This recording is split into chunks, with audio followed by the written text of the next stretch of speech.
Très bien. Donc un petit tuto sur des questions au sujet des boutons spéciaux et la possibilité de faire apparaître des choses à l'écran quand on clique sur l'écran. Déjà vous devez plus, si vous voulez faire des choses un peu particulières, vous devez absolument utiliser des arrangements qui vont vous permettre en fait de créer des zones à l'intérieur de l'écran.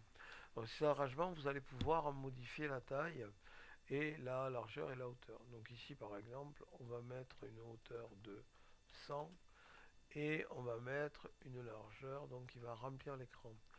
Donc voilà, on va mettre une hauteur, voilà, une hauteur même, on va prendre la hauteur qui remplit l'écran et puis sur celui du dessus, on va mettre une hauteur, voilà, c'est de 200 par exemple, on va faire quelque chose de plus petit et on va remplir en largeur par exemple l'écran. On va placer deux boutons à l'intérieur de celui du dessus. Donc dans les interfaces utilisateurs, on va chercher deux boutons. Et ces boutons, donc on va pouvoir effectivement les modifier. Alors déjà, on va pouvoir effectivement dire qu'on veut que les boutons soient centrés, pourquoi pas. Et puis ensuite, ces boutons, on pourra modifier le look. On pourra modifier par exemple, on pourra mettre une image si on le souhaite. Alors j'ai mis une image, bon voilà, on pourra mettre une image derrière, je vous montre. C'est pas très heureux, hein, mais voilà, donc c'est juste pour vous montrer. Et on pourra, donc j'enlève l'image, on pourra aussi en modifier la forme si on le souhaite, et le texte bien sûr, hein. Et la forme, on pourra mettre par exemple, ce que j'aime bien, on peut mettre des formes ovales par exemple, ou arrondies. Voilà. On peut mettre une couleur de fond différente. Et bien sûr, pour pouvoir s'y retrouver, on peut changer le nom des boutons en faisant renommer ici. Et donc ici, on a un bouton rouge. Et ici, un bouton vert. Voilà. Bon, c'est à peu près tout ce qu'on peut faire sur les boutons, hein. On ne peut pas faire grand-chose sur les boutons. Ce qu'on va pouvoir faire par contre pour faire des zones où on clique particulières et où on pourra avoir à peu près tous les événements qu'on souhaite, c'est utiliser ce qu'on appelle un cadre, en anglais canvas. Donc ces cadres c'est pareil, hein. Il faudra utiliser des dispositions pour pouvoir les déplacer où vous voulez. Et puis ces cadres, vous allez pouvoir de la même manière gérer leur taille. Dans ces cadres, vous pouvez mettre une image derrière, il n'y a pas de souci, vous pouvez mettre l'image de fond, hein. On va pas le faire là, je le fais juste pour vous montrer, mais on peut tout à fait ne pas en mettre. Et là par contre dans ces cadres, ce que vous allez pouvoir faire, c'est vous allez pouvoir venir déposer, euh, vous allez pouvoir venir mettre des actions. Ce qu'on va faire aussi, dans l'interface utilisateur, on va rajouter donc un label, c'est-à-dire c'est juste une étiquette qui.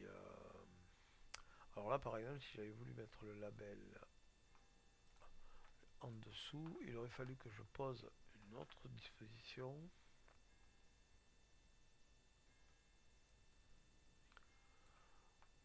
Que j'en change la taille, que je dis que j'en change la taille. Par exemple, je dis qu'elle fait 50.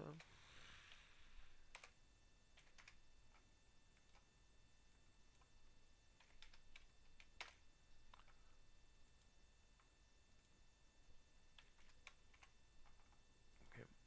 Et là, à l'intérieur, je peux venir mettre. Alors, je dois pouvoir.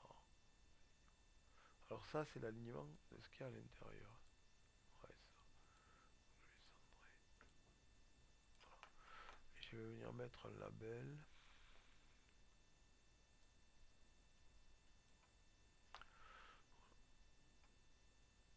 Je vais écrire 0. Voilà. Donc ici, je vais pouvoir venir faire des actions en fonction de la position où est ma souris. Donc au niveau du code, je vais venir créer une variable que je vais appeler nombre de clics,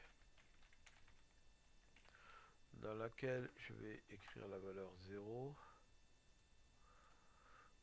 Donc je vais initialiser à 0.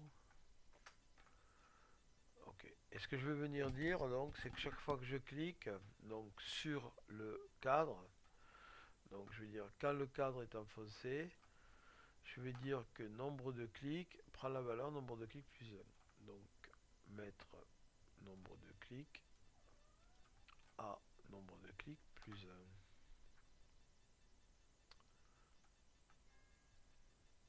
Donc là il faut faire un petit calcul mathématique.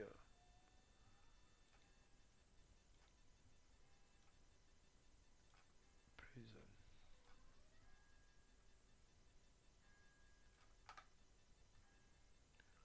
Voilà.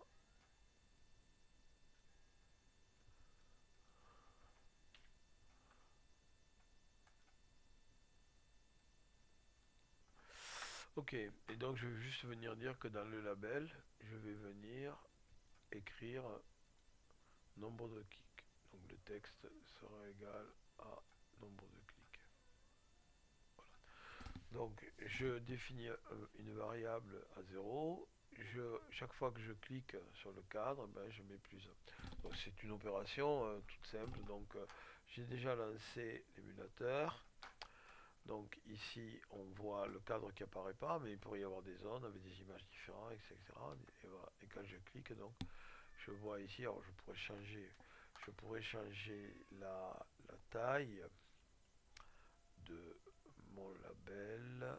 Donc je reviens sur mon écran, je reviens dans Designer, je reviens ici et sur le label, je vais écrire plus gros, voilà, comme vous le voyez davantage. Voilà, hop là. Qu'est-ce qui se passe? Il recharge, voilà. Très bien.